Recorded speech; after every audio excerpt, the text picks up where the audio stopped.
Let's bring in Cassie from Halas Hall. Bears regroup today to start getting ready for their divisional playoff matchup with the Rams.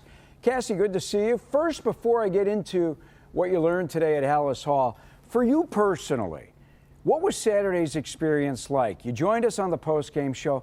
I'm telling you, the energy in the stadium with you shooting that shot, it had the newsroom shaking. I mean, I was freaking out just watching.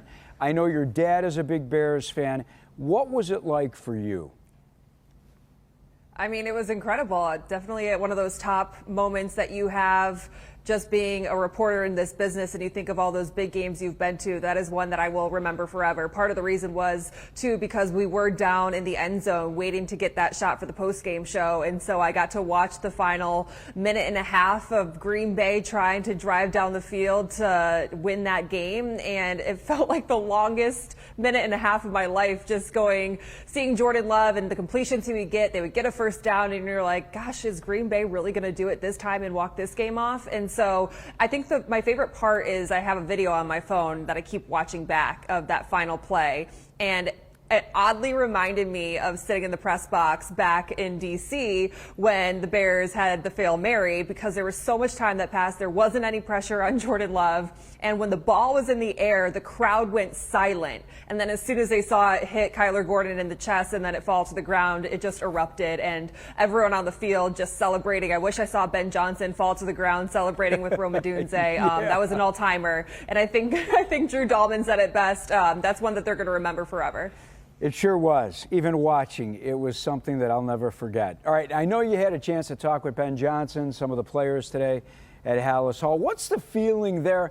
Are they still shocked that they were able to pull that game out? Do they feel like, hey, we deserve to win, our defense turned the game around, and Caleb took the offense and actually took advantage of a Packers team that was unraveling before our eyes? What was the feeling you were given today? I would sense that this team is trying to move on from that game, knowing that they have another game this weekend. And granted, because it was Saturday night, they had all day yesterday, including Saturday night after the game, to kind of digest everything, watch some games on TV yesterday before coming back in the building today, where they are going to turn the page to the Rams, because the reality is this season isn't over. And what Ben Johnson keeps saying is that belief has become their identity, and there's enough belief in this locker room to take them far. And so I think right now players are still, if I had to guess, trying to kind of digest what happened, every play that happened at the end of the game. There were so many key moments in that game, while also understanding that no one cares what they did last week once Sunday comes, and the Rams are coming in trying to knock off the 2 seed and get a cold weather win and advance to the NFC Championship, and that's what's at stake right now. And so today is the first time they're in the building, in meetings. Case Keenum had a message about, just moving on from that game, and kind of what I said before, that no one cares what happened in the past. It's all about turning the page to the future. And so today will be a regrouping day to get their eyes on the Rams. Yeah, Keenum, one of the veterans on this team who has been through the playoffs. You and I have talked in the past about the Bears needing to get off to a better start. We just talked about it last week when we did CST on Friday. Defense needs to be better, can't turn over the football. I mean, you and I have gone back and forth all year long. What bothered Ben Johnson most from Saturday's game? Well, I think the way that they have been getting off to slow starts is one of the things that we're all keep asking him about, and it's just missed assignments, not being on your P's and Q's and details, and not executing well. And for him, because I think a lot of people were pointing to Caleb Williams, and there was some miscommunication issues with his receivers, and I think in particular Luther Burden, which resulted in a couple interceptions. And Ben Johnson said he thought that Caleb Williams played pretty well for all 60 minutes, and so he was pretty happy with how the quarterback played, and I think you have to be really happy with how he keeps his team believing down to the final minutes. And we're all looking at that one throw on 4th and 8 to Roma Dunze on the sideline. That was the moment that this team knew that they were going to win that game. That was the message in the locker room. They're still kind of saying that today. And there's respect all across this roster for Caleb Williams to really put his body on the line and put up that ball for Dunze to go out there and catch and to keep this team in this game. And so Ben Johnson, I would say, was pleased with how his quarterback played. And then the defense speaking, or Tremaine Edmonds specifically, saying that, yes, they had to make some defensive adjustments scheme-wise at half. But you have to credit Dennis Allen for recognizing them, and then for the players to go out there there and execute it. And he said really at the end of the day, he felt like for himself defensively, he just had to start looking at himself to do his own job and trusting his teammates to go out there and execute. And they kind of simplified the game a little bit more that way. And that allowed them to play better. They had, 3 or 4 straight 3-and-outs to start the second half and really set the tone as that comeback started. Yeah, I'm really glad that you brought up the defense because, in my opinion, they had the defense to thank for that turnaround. Forced 4 straight punts to open up the second half, as you touched on. 3 were 3-and-outs, and I think they gained 1 first down and one of those other drives. Gave the offense a chance to get back in the game. Defensive coordinator Dennis Allen, I thought, did a terrific job. He won't talk till Thursday, but I love how aggressive he got with the blitz in the second half with his defensive backs. And, boy, it was really good to see Kyler Gordon out there playing as well as he did, blitzing. What have you heard? How did Spider-Man feel coming out of the game?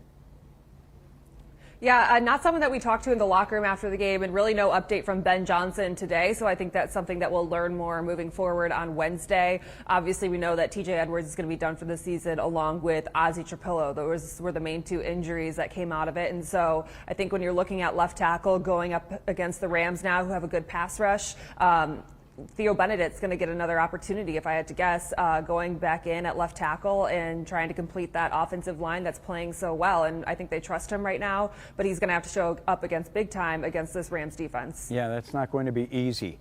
If anyone had a better time than Caleb Williams on Saturday night, you need to tell me who, because the guy threw for a Bears postseason record 361 yards. He looked like Michael Jordan with the jump man pose on that pass to Adunze that you talked about. The guy was in his element, playing Superman with that comeback. Did Ben Johnson talk about Caleb's work today? I mean, yeah, basically what I said before, that he just felt like he played really well. And I think it was all foreshadowing what Caleb Williams said early in the week, last week, about how he feels in big games, saying that he's built for the moment and he has the right mentality. And yet again, we saw it come to life in their 7th comeback win. And for a team to never truly feel like they're out is wildly incredible, especially at this stage. He's still young, and I think that's something that a couple of the players pointed out today, is the fact that it's Caleb Williams, Rome Odunze, Colston Loveland, all these young players making these plays is so promising for the future of this franchise. And then, of course, we saw the moment in the locker room with Ben Johnson and Caleb Williams after the game where he gets the game ball, and Caleb, being a captain of this team, turns it around and says, hey, I want to give this game ball to Ben Johnson for winning the first playoff game, first Bears playoff win in 15 seasons, and just talking and getting emotional about how much the head coach now means to the quarterback. For me personally, he's been, get emotional. For me personally, he's been monumental in my life so far. Yeah. And,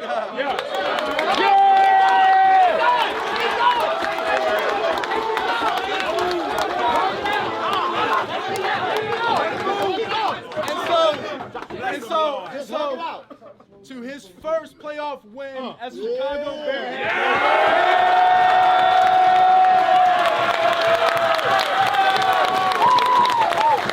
And when Ben Johnson was asked about it today, he said that's why you get into coaching, for moments like that to impact people, young people around you. And so I think we're seeing in real time, and we've kind of seen it develop all season long, the relationship forming between head coach and quarterback, and all the things that Ben Johnson said he wanted to do with his quarterback, of seeing the game through the play caller's eyes, building a relationship off the field, getting to know each other so well that they trust each other, is all playing out in real time, and it's at its peak right now. I don't know that I can't tell you the last time I saw a player or a quarterback get emotional talking about his coach like that in a locker room. And granted, emotions were running high after that game, but I think that's one of the more promising things we saw come out of that game. I loved it. Allie loved it, and I'm glad that you brought up the scene inside that locker room when Caleb gave his game ball. Actually, he kept his game ball. I saw that Tony Medlin, equipment manager, gave him another ball, and he gave it to Ben Johnson for his first postseason win as a head coach with the Bears. Johnson, he's a stoic man on the sidelines. When he talked about it today, did he show any emotion?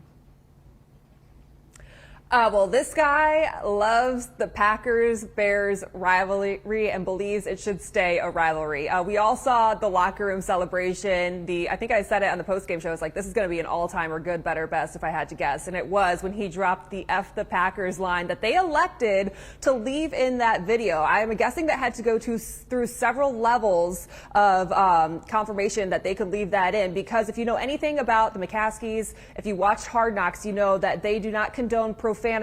That is not usually seen or heard in any videos that they release, but there was one exception, and that was on Saturday. Take a listen to what Ben Johnson had to say about it.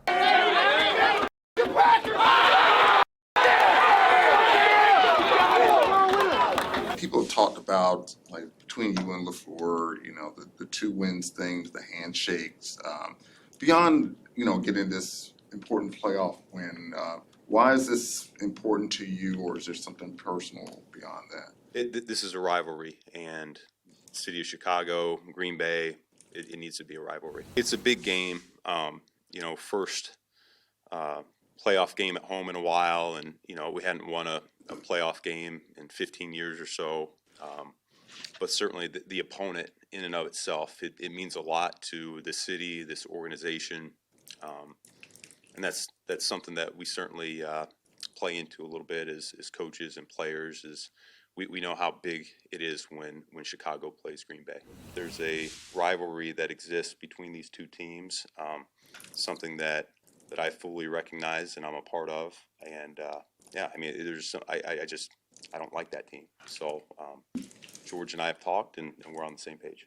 And I think that was just a release of emotions that had been built up over the course of the week. It's something Ben Johnson said in his post-game press conference, that there has been a lot of chatter from the building up north that they heard and they took personally. And I'm sure everyone saw the handshake between Matt LaFleur and Ben Johnson after the game as well. I love it. Ben Johnson, 39 years old. He is the next generation coach. He is coaching for the Bears of now and for the future. And I know it's a little bit controversial right now, but I think that kind of what we've been talking about of the Bears, this franchise, the city hanging their hat on the success of the 85 Bears, I think he is trying to put this team in the conversation of being the team that we talk about from here on out. And I love that he is building this rivalry back up. Hey, by the way, Bears punter Torrey Taylor, he didn't punt in a game for the first time in his career.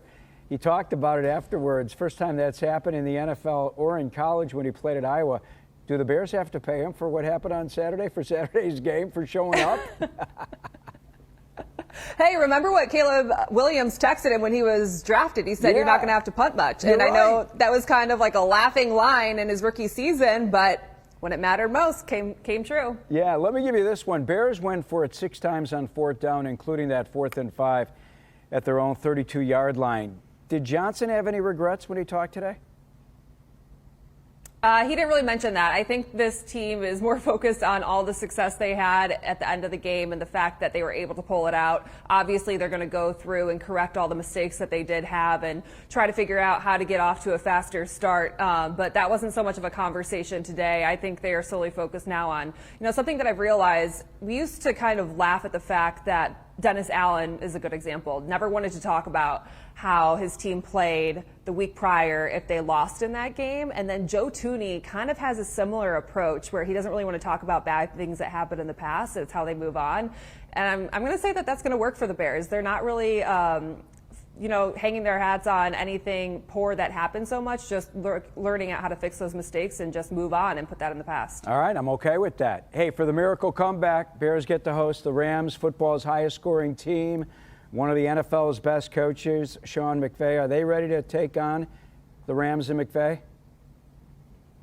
Well, they beat Matthew Stafford and the Rams at home last year. Matthew Stafford is 1-9, I read, in cold weather games. It's supposed to be single-digit temperatures at Soldier Field on Sunday. So all those things are positives. But Ben Johnson coached Matthew Stafford for 2 seasons in Detroit. He knows how good of a quarterback he is. He says he has one of those supreme arms, but even a tougher competitor. I saw today that he had sprained his index finger on his throwing hand last game, but McVay said he's going to play.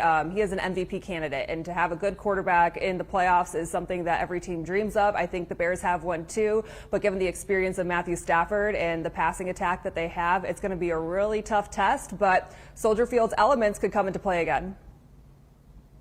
Cassie, great work. Thanks for joining us, and we will see you all week getting ready for the Rams game, all right? Thanks, Lou.